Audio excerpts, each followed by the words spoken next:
had a teacher who told us the following analogy, somewhat of a joke, but it can be a lesson. And actually, the story goes how two people are walking down the street, and the first one digs a hole, makes a nice little spot, puts the pile of earth on the side, and keeps walking. The guy comes from behind him, takes his shovel, and fills in the hole. The first guy, meanwhile, had gone maybe another 10 feet, dug another hole, and made the same pile. The next guy comes from behind him, fills in the hole. And this is going on for a long time. Every 10 feet or so, they make this hole, he fills it back up. They go down the whole boulevard. Finally, some fellow is watching them, and he runs out of patience. He's like, "What are you guys doing? Are you in competition? You're making the hole. You're taking away the hole. What's going on?" So they said, "You don't understand. We're really a three-man crew. I dig the hole. The other guy, who's not here today, plants the tree, and then my friend here fills in the hole. And we work for the city. We're supposed to plant trees down this whole boulevard and make it nice and beautiful. But today, our other member is not feeling well. He called in sick. So therefore, we shouldn't work. We're still going to do our job. So we're digging the hole and filling in the hole." Of course, that's a good example for bureaucracy or government waste, but also sometimes tells us that it's important to remember the objective. The objective for digging the hole is not to fill in the hole. The objective is to plant the tree. If we forget the objective, we can miss the whole point and end up nowhere. So we always have to remember what was the purpose to begin with. Why why did the story happen? What was the goal? What was the purpose? Why are we here? What are we trying to do? And then we can accomplish it. I mentioned this because we've been talking about Eliyahu and Elijah the prophet, and how he is supposed to come before the Moshiach comes to announce his coming.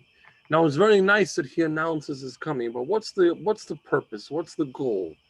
Is it only information? Are we supposed to do something with that information? Is he going to do anything else besides make that announcement and just tell us that Moshiach is coming? Is he going to do some other role? Why is it even necessary that a separate person, a very special, unique person, as we talked last time, should come in advance before Moshiach comes? So let's look at the first text, which is on page 48 or 49, and that's a Talmudic discussion and really a debate about what Eliyahu and Elijah will actually do when he does come. Rabbi Joshua said, "I've received a tradition from Rabbi Yochanan ben Zakkai, who heard it from his teacher, and his teacher heard it from his teacher, as a halacha given to Moshe from Sinai, that Eliyahu will not come to pronounce unclean or to pronounce clean, to put away or to bring near, but to put away those brought near by force, and to bring near those put away by force." So don't assume that Eliyahu Navi is going to be here, is going to come to tell us what's pure or impure, or to push people out or bring people in. The only people he would push out or in are those who this was done by force. And before explaining what that means, let's see the analogy, the examples. The family of Bet Sripa was on the other side of the Jordan, and Ben Sion put it away by force. And yet another family was there, and Ben Sion brought it near by force. It is in cases such as these that Eliyahu will come to pronounce unclean or to pronounce clean, to put away or to bring near. So some families were considered as part of the Jewish people, or perhaps considered Kohanim of the priestly group, and they weren't supposed to be. But corruption caused that to happen. And this fellow Ben Sion, as an example, was a ruler of some sort, but he was not honest. And he used force to change people's situation, to push some people out of the community that belonged inside, and to push people in, bring people in that belonged out. So Eliyahu will correct that, but not outside of that kind of thing. Rabbi Yehuda says to bring near, but not to put away. Rabbi Shimon says to conciliate disputes, which means that we have halachic debates. We'll talk about some of that later as well, where the Talmud has a debate such as this one, and not always do we know what's the bottom line, what's the resolution. So Elijah the prophet will answer that for us. And the sages say, neither to put away nor to bring near, but to make peace in the world. For it is said, behold, I send to you Elijah the prophet, etc., and he shall turn the heart of the fathers to the children, and the heart of the children to their fathers. So the sages say, he's not going to bring anybody close, he's not going to push anybody away, he's not going to change anybody's status. All he's going to do is bring peace. Why? Because that's what the verse says about the coming of Moshiach. He'll bring a father back to the child back to the father. If a family broke up, there was strife, there was fighting, he's going to bring them back together. That's what he's going to be about. And this is going to give us Maimonides' explanation of this. You'll see right away in the next text on page 50. He's here to explain why is it that the sages believe that Eliyahu Hanavi will only bring peace and not anything else. The other rabbis had said that he's going to clarify the status if somebody belongs, doesn't belong, if somebody's a Kohen, not a Kohen. But the final group of sages, which the law remains according to them, according to the majority, say that he's just here to make peace. What does that mean? So Maimonides explains that. We have it right here. The sages say that there are no injustices with regard to lineage. Rather, everyone's assumed lineage will ultimately be traced to the truth, for the Torah is the parent of all truth. So an issue of the family lineage is not an injustice that Eliyahu has to deal with. Rather, the injustices Eliyahu will indeed arbitrate and will be the wrongdoings between one person and another. For they are petty, causing one to destroy another with their hatred. Eliyahu will come to remove this hatred and restore peace. So Eliyahu is here to fix the problems. But as Maimonides says, the issue of a family's lineage is not a problem. That can be dealt with. Eliyahu is here to fix the real problems. What are the real problems? The real problems is people fighting with each other, people not getting along, people whose ego gets in the way of the relationship that they should have with family, with friends, with community. Eliyahu is here to fix that, to bring peace among all of us. So our first answer really, what's the purpose? Why do we need Eliyahu Hanavi to come before Moshiach comes? Well, he has a cleanup job to do because a lot of people are not getting along. There's a lot of strife. I don't have to tell you. There's a lot of tension. There's a lot of warring camps almost. He's here to bring peace and straighten that out. Obviously, that's an important role before Moshiach comes.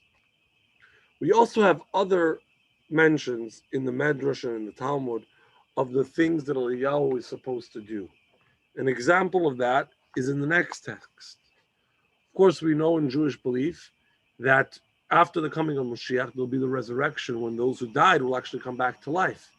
What this passage says is that Eliyahu is the one to do that. That's going to be Eliyahu's job to make that happen. Resurrection of the dead brings us to Eliyahu, as it is stated, Lo, I will send you Eliyahu the prophet before the coming of the great and awesome day of God, that he may turn the heart of the fathers back through their children, and the heart of the children back through their fathers. So the same verse describing what Eliyahu will do is now being read differently. Not only that he's going to bring the fathers and children together by bringing peace between them, but bringing fathers and children together, literally the father that died, the previous generation that died, is going to bring back to life. So that would obviously answer our question quite well.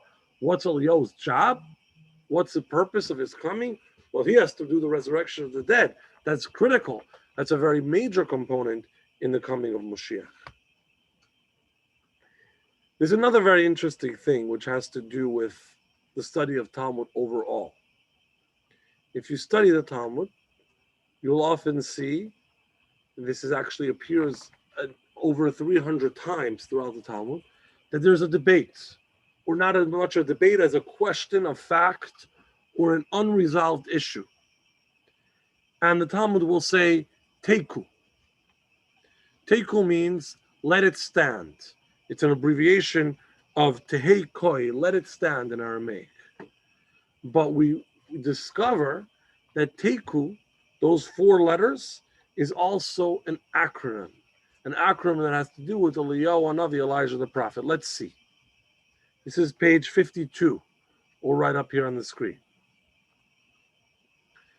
Eliyahu will end all disagreement. This is the basis of the popular notion that the word Teiku mentioned in the Talmud is an acronym for Tishbi Yitaretz Kushes V'Bayis. The Tishbite, who's Eliyahu, who the prophet describes as the Tishbi, will resolve all questions and inquiries. So Teiku is those four letters. Taf for Tishbi, Yud for Yitaretz will answer.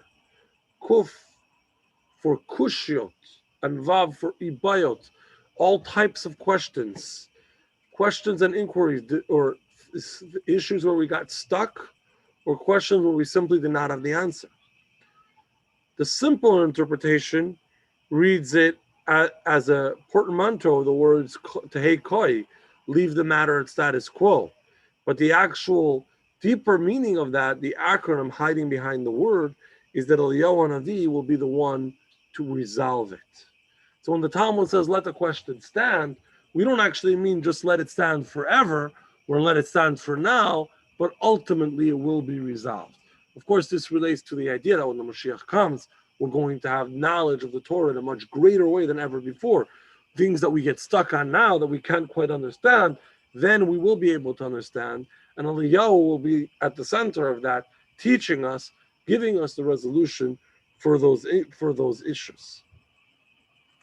So again, that's obviously another important role that Eliyahu will fill, and something that's very critical to us understanding why Eliyahu comes, why we need him as this separate or additional role that precedes the Moshiach, because there's all these important things that he needs to do.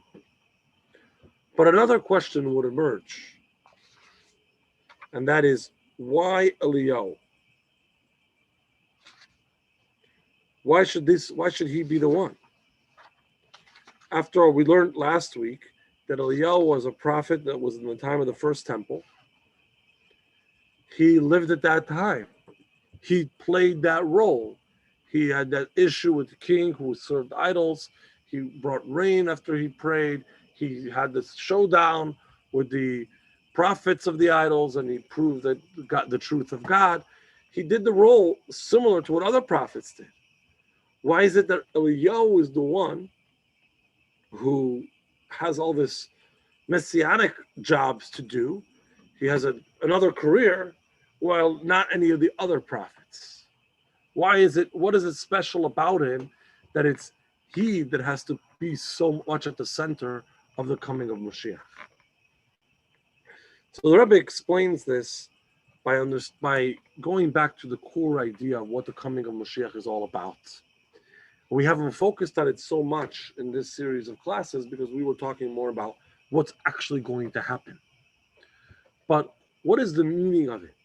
What is the definition of those times? What's the real content? So we've touched upon how the idea is that we live in a world that's dark, not only this dark, but dark that God's presence is not seen, God's presence is not felt, and therefore not everybody lives the way God wants us to live. Not everybody is kind, not everybody is godly, not everybody follows the mitzvahs. Some people don't even recognize that there is a God, because God's presence is hidden. And our job is to change that. Our job is to do good in a dark world and bring that light. In other words, make good choices, even though there is the possibility of negative choices. Make the right choices, and each time we do an additional mitzvah, we bring a little bit more goodness and a little bit more light, ultimately changing that world to the world of Moshiach. So in other words, the time of Moshiach is the time when the physical world and the physical reality can recognize God's presence. The time of Moshiach is the peak of when we've changed and adapted and worked through, refined the material and physical world that we live in to be a godly place. Eliyahu represents that. Why is that? So let's see on page 57, the next text we have here. I know I'm skipping a little bit, but to page 57. Eliyahu's unique association with heralding the redemption can be understood by way of explaining the difference between him and Moses. When Moses was born, the house was filled with light. But at the end of the day, that light didn't penetrate his material body, and thus his body was ultimately buried. Eliyahu, by contrast, was of different cloth. He transformed his material body, so much so that he ascended alive to the heavens. This then is his connection to redemption. For redemption is all about all flesh together shall see that the mouth of God spoke.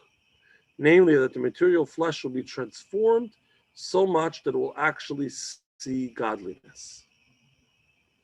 So Eliyahu really is what the redemption is all about, because we had other great tzaddikim. We had Moses. But when Moses was born, the house was filled with light. That means he was naturally good, naturally holy. He was Moses. There was light, there was goodness, there was spirituality. He never changed his body, shall we call it, to reach that same status of his soul.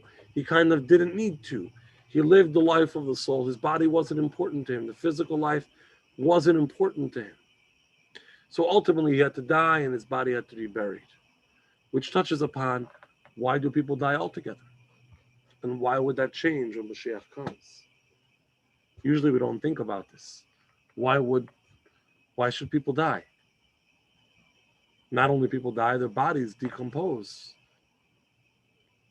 And if people do die, then why should that change? When you say change, you mean like at the time of Mashiach, those people that are going to be alive, they're going to stay alive, they're not going to experience death. Is that what you're saying? At the time after the coming of Moshiach, when the dead will come back to life, also those who are already alive will continue to live. They will never experience death. Right. So why the change? In other words, if it's important or if it's natural, if it's necessary, if it's just biological, then it should always happen like it does now. And if we can solve it then, why do we have it now? Maybe they have to make a room on Earth for new soul fine bodies, and otherwise it's going to be overcrowding. I mean, we have 8 billion people living in the world right now. So in other words, we're not ready yet for that kind of world. That's a good explanation. From a Hasidic and Kabbalistic perspective, the reason there is death is because there's negativity. There's negativity in our world, and there's negativity inside every individual. Nobody's perfect. So as good of a life we try to lead, it can't be perfect. So the body needs to actually experience death in order for that negativity to disappear.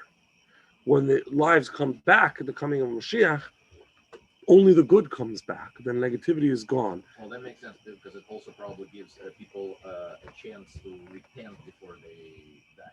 Right, so it's all part of that process that the negativity is going to disappear and only the good will be there. If there's only good, it goes on forever. The death is only there for the negativity to disappear. You could take that a step further and say that death is only there as a result of the negativity. Negativity equals, over time, weakness and ultimately death. So then the physical body itself is the part that is negative because it's something that we actually don't need, and that's where the negativity is. And so it's a symptom of our physical body. In other words, the soul can only be perfect. Our physical life is both good and not so good, with varying degrees between people. Some have more good, hopefully a lot of good, and only a little bit of, bad habits. Some have a bigger size of the wrong side. It's a mix. But the process of death and the ultimate decomposition of the body cleans that out. If Moshe died, as did the other righteous people, that implies that there was still something in their bodies, in their physical lives, although they were great righteous people, that still needed to die. Eliyahu was the only one whose body went up to heaven, as we talked about, and became like an angel, because he had achieved that total perfection. In other words, what we're talking about when Moshiach comes, we're talking about the world becoming good, the world becoming perfect, no need for death anymore, no need for any negative outcome because there's no negativity inside of us. Eliyahu already did that within his own life. He lived that way all the way to the fullest degree, 100%. But how are we going to appreciate goodness if there's going to be nothing bad in it? So, I mean, when you know that there is evil and there is good, you can see the difference and you can appreciate good versus bad. If there is no bad, how do you appreciate? How would people what would they compare good with? How would they know that this is good? So this is a very good question. I'm just going to repeat that a little bit for those watching online. That the question being, if we're going to live in a perfect world, which is so perfect there isn't even a need for anything to end or ever die, then we won't even notice that it's perfect, because we only notice that compared to what we know or we learn is not good. Well, that's actually one of the reasons given in Jewish thought for the reason there's evil to begin with. There's evil so we can appreciate the good. Otherwise, we wouldn't be able to even recognize it. And that's true. But maybe in the time of the Moshiach, our reality will change in that element as well. In other words, we become godly, we can appreciate goodness for what it is, not because of something else. Not because it's not something else. We look at it with our regular human eyes. We're forced to compare and contrast. If we have nothing to compare or contrast, then we don't even recognize the value. But at that time, we'll maybe learn to look at it like God does. God sees the good, he appreciates it for its own value, and not necessarily by saying, this is good because it's not the bad day that I had yesterday. So maybe that is part of the change that we're going to experience. So this has given us our understanding not only of what Eliyahu does, but why is it Eliyahu? Because Eliyahu is the pioneer. He's the first one who actually achieved the messianic state by becoming so perfect in his own life, reaching that completion where even the physical life could be totally good, which we'll all catch up to when Moshiach comes. So he's actually going to be the one to help us with that.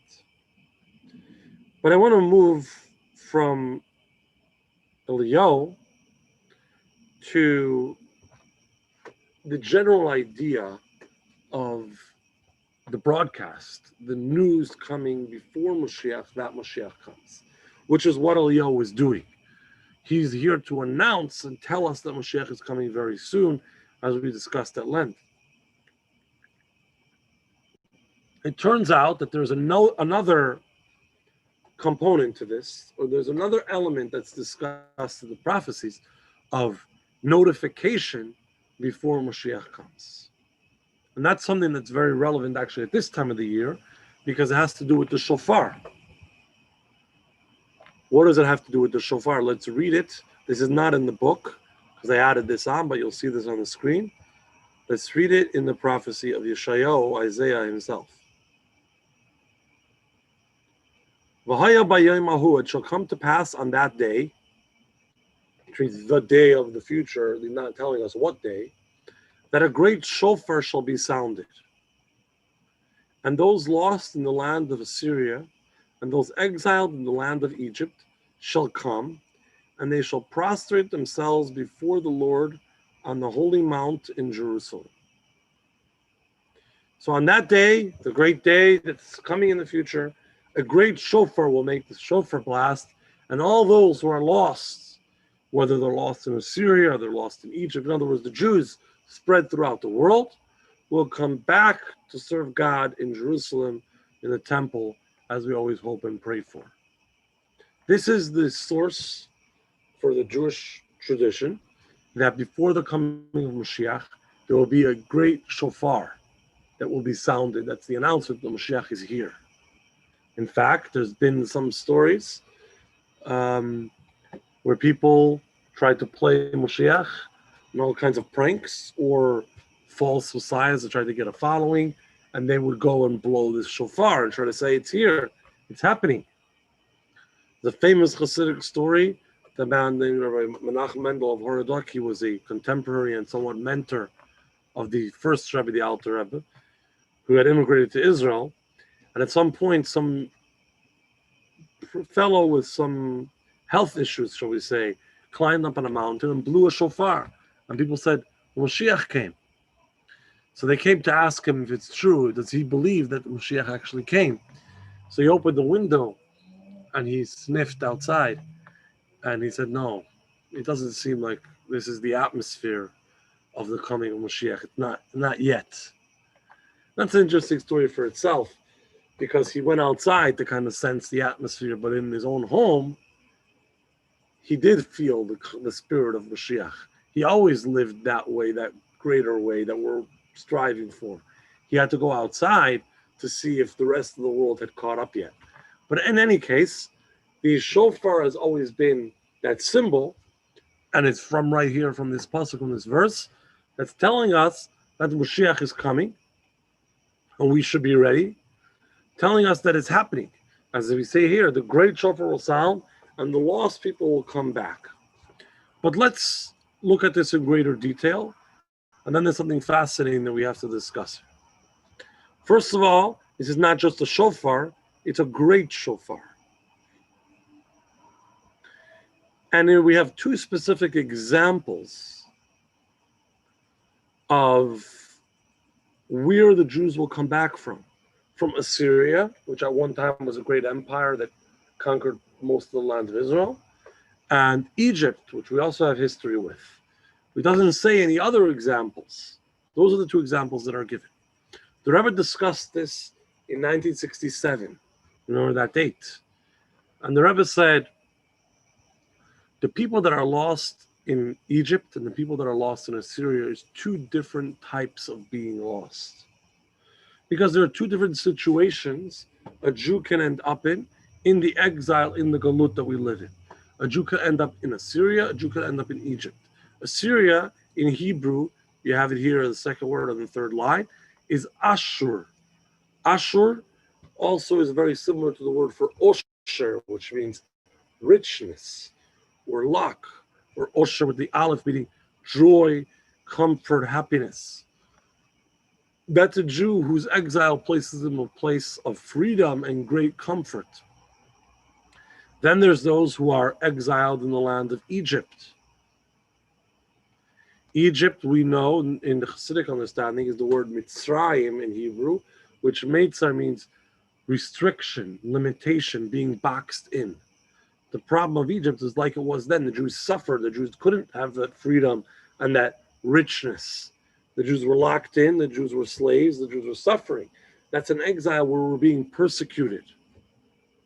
These are two types of situations we could be in exile. We know about both of them by now, because Jews have been, for most of our history around the world, in the Egypt version, suffering, locked in the ghetto, persecuted by whoever it was, all the way to our generation. But then there's the times, it's more common in our times in the free world, when the exile takes the form of a free country, a land of plenty, a land where we could do well. That's where, instead of being exiled, people are lost in the land of Assyria, because then there's assimilation.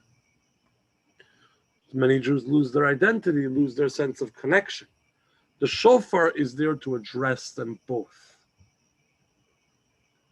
If you blow a shofar, in other words, you make a noise, you wake up the one who's asleep. If you blow a great shofar, you make an even louder noise, you wake up the people that sleep really deeply, and you get them really awake. The shofar is some kind of drama, some kind of really loud noise, a great shofar, that's going to wake up every Jew. Those who are in the free version of the exile, where you get lost and assimilated, and those who are in the Egyptian version of the exile, where there's suffering and very hard times. The Rebbe says this is not something that only happens in the form of an actual shofar. The one inside I should have brought it to show. It doesn't only take that form of that actual sound, but this is actually something that happens in our world that makes that kind of loud noise that wakes us up. And as Rebbe is speaking then, he says this has taken place in one of its examples in 1967 in the Six-Day War in Israel. After the Jewish people were under such a threat of almost annihilation, and there was a real fear at the time. It's easy to change history now and say that, the Israelis pushed the Arabs out or whatever else people want to say. But the reality then, the feeling then, the real fear among Jews then was that this is the end, that the enemies are massing at all the borders and they're going to push the Jews into the sea, as they literally said day after day. And after the miraculous and very dramatic and complete victory, that affected Jews throughout the world. There was a real awakening.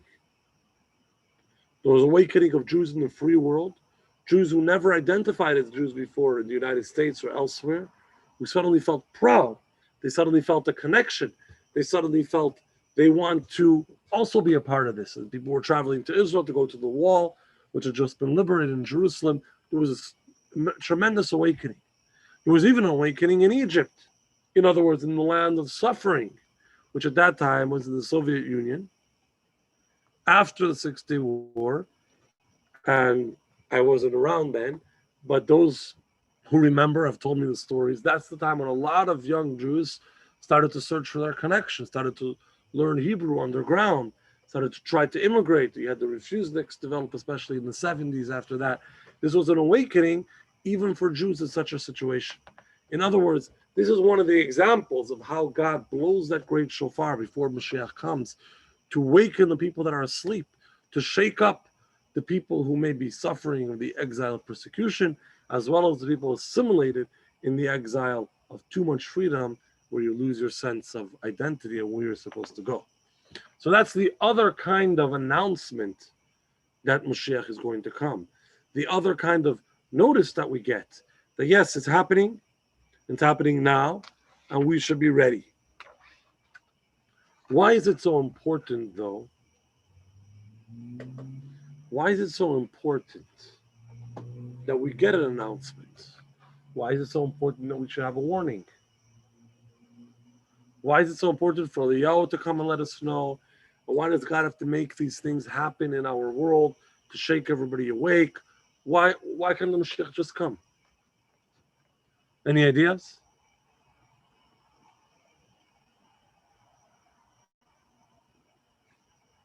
To give some people a chance to think about it and reflect on it. Okay. What it could possibly mean. Maybe they've not been, they know they're Jewish, but they haven't been assimilated, like as you said. So it's important to have to notice that we can improve, or we can build our connection as we use those in those examples, and that's correct. You give us a chance to repent as well. In other words, to give us a chance to repent, to do more mitzvahs, and to correct things that we may have done wrong in the past before the Moshiach comes, and be in better shape. And those are the correct answers. And what I want to look at is why that's so important. Why does it matter so much what we do before Moshiach comes, that God is going out of his way to send us Eliyahu Hanavi, or to do these historic events that represent the shofar, to tell us that it's coming, to give us that chance to change, to improve, to grow? Why is it so necessary? Why is that so critical to the coming of Mashiach? So if we look at another verse, this time from the Torah itself, this is part of the prophecy of Bilam. So Bilam, just as a short recap, was the non-Jew who was known as a wizard or prophet of some sort, who the enemies of the Jewish people had hired to curse the Jews. And instead of cursing the Jews, God had him bless. He said some really beautiful poems, blessing and praising the Jewish people. And in the final one, he talks about the time of the Moshiach. And this is part of what he says. I see it, but not now. I behold it, but not soon. A star has gone forth from Jacob, and a staff will arise from Israel, which will crush the princes of Moab and uproot all the sons of Seth. So this is poetry. It's a little hard to read in a simple sense. But he talks about something in the future. Not now, but down the road. Not soon, but I see it. It's coming. A star from Jacob and a staff from Israel will crush the enemy. Those are some examples. And uproot all those who were the sons of Seth, referring to the opposition. Who is this star? What is this star? Any guesses? So the star is, according to Maimonides, and as well according to many other sources, a reference to Moshiach. The star will rise up, sudden great leader will emerge. That talks about the Moshiach. And yeah, in other words, from among the Jewish people, the people of Jacob. So that's going to be from one of the from David, right? King David. Yeah, so it's all descendants of Jacob who had the 12 sons, and then David. so the star is the King Moshiach. That's the basic way to understand what's going on here. And this leadership will arise and bring all this greatness. But interestingly, there's a story in the Talmud where a non-Jew, Aramean he's described as, came to one of the sages and said he had a dream, a strange dream. Can you help me with my dream? Because what did you see in your dream? He says, I dreamt that I swallowed a star. Swallowed a star. Maybe he was stargazing a lot, or he was a little bit starry himself. He dreamt that he swallowed a star. The rabbi started to scream at him. He says, you murdered a Jew. And that's represented in your dream. You swallowed a star because the star represents the Jewish people. God told Abraham that the Jewish people will be like the stars. And here in this verse, we call it the star. The star is the Jewish people. You're swallowing the star because you killed the Jew. And the guy actually owned up to it. He was a murderer and he did kill a Jew. And that reflected itself in the swallowing the star. Now, what's the point of that? That means, without getting into all of that dream and all of that kind of story, that means that a star represents not only Moshiach, but every Jew. So can we make up our mind?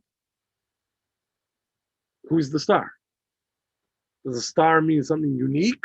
A star has gone forth from Jacob, in this case the Moshiach, or is it all of us? Every Jew? Well, the answer is that it's one and the same. Moshiach has a special soul. His soul is the soul of all of the Jewish people. That means that inside each and every one of us, in our soul, there's a deeper, special spark, that energy that is really part of the soul of Moshiach, the greater part of ourselves. And all of those little bits of the Moshiach, those little sparks coming together, is what gives us the one special individual who has that unique soul of the Moshiach. It's not independent.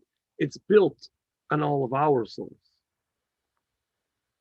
And therefore, we're each responsible to find the Moshiach in our soul, to find that greater, deeper power of goodness inside ourselves, and use that to free ourselves, to liberate ourselves the way Moshiach is supposed to do, to become better, become more godly, become more Jewish, more connected ourselves.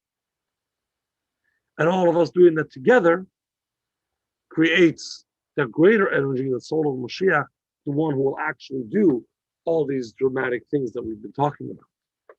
So it's actually critical that we prepare for the coming of Moshiach. And the more we know that it's happening, the more we know that it's approaching and it's going to be very soon. We have these signs and these indicators that we're talking about, the more we're able to actually wake up and find that in ourselves. Like we talk about the example from 67, many other times in our history, that wake-up call that says, stop what you're doing, realize what's going on, find the deeper part of your neshama, activate it, use it, because then everybody together, that will be the coming of Moshiach.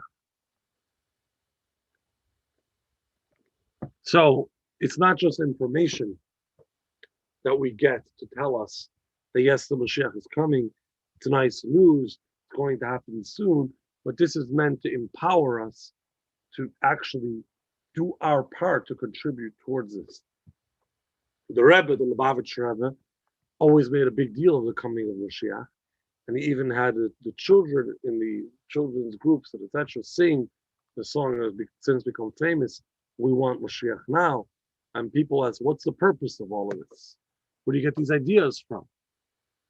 And he said, if you go out there and actually pay attention, you'll see that the child or even the adult who's focused on the coming of Mashiach, and who sings a song and a prayer, "We want the Mashiach to come now," and who believes that it's going to happen soon, is energized, he's motivated, he feels empowered to actually do his part to find the spark in him to make the coming of Mashiach happen that much sooner and that much greater.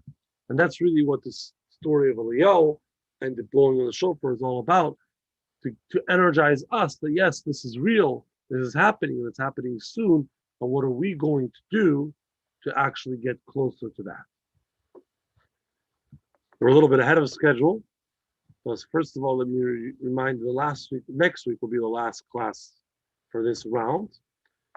We'll discuss the feast of the coming of Mashiach. We know discussions in Medrash and elsewhere about special wine, some kind of special gathering and celebration when Mashiach comes. What is exactly going to happen, and what does it mean? That's going to be for next week.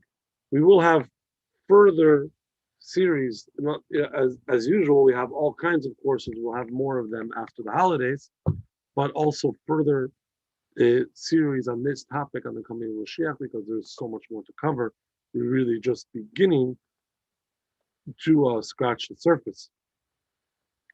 But before we conclude, does anybody have any additional questions? Or does anyone